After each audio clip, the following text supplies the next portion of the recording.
New York at night looked like a kingdom of light built on shadows. Rain slid down the tall glass buildings like tears that no one noticed.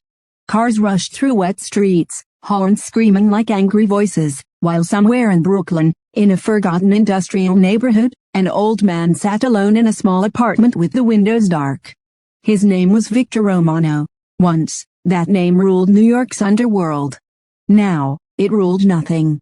Victor sat at his small wooden table, holding a chipped coffee mug.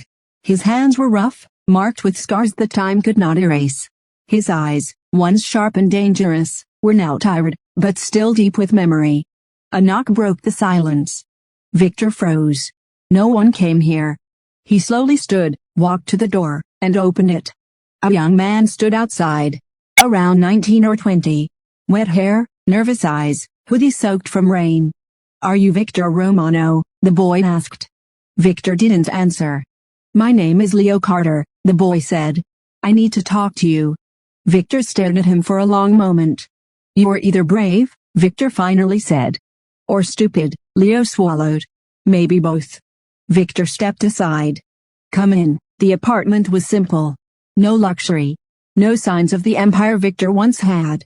Just old furniture, dusty books, and silence. Leo sat on a chair while Victor poured 2 cups of coffee. "I know who you were," Leo said carefully.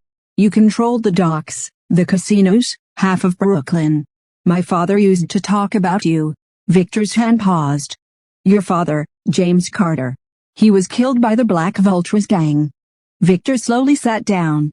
"So that's why you're here." Leo leaned forward. "I want to understand how power works. I want revenge." Victor looked into the boy's eyes and saw something familiar. Hunger. Dangerous hunger. "Sit back," Victor said quietly. "If you want revenge, you need to know what it costs. I wasn't born powerful.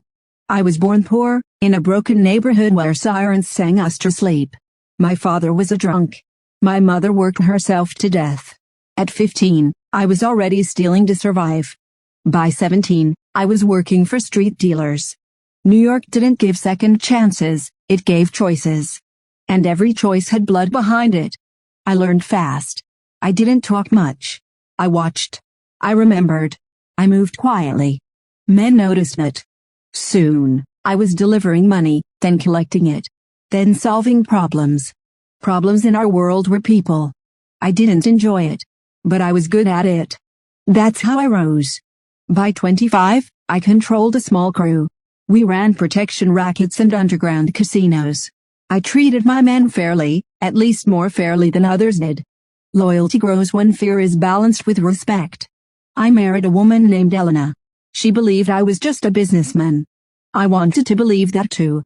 Power grew like a disease. We moved into the docks. That meant drugs, weapons, international money. Politicians started calling me. Police officers started working for me. I became Victor Romano, the man people feared. But fear is a hungry beast. It always wants more. The Black Vultures were new. Young. Violent. They didn't respect old rules. They hit my shipments. Killed my men. I wanted peace. They wanted war. Leo's fists were tight. "They killed my father because he refused to work for them," he said. Victor nodded. "They killed my wife because they wanted me to feel pain." Leo's eyes widened. "I didn't know. No one ever does.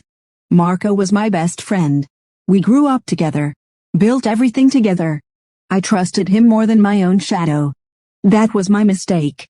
He sold my locations to the Black Vultures.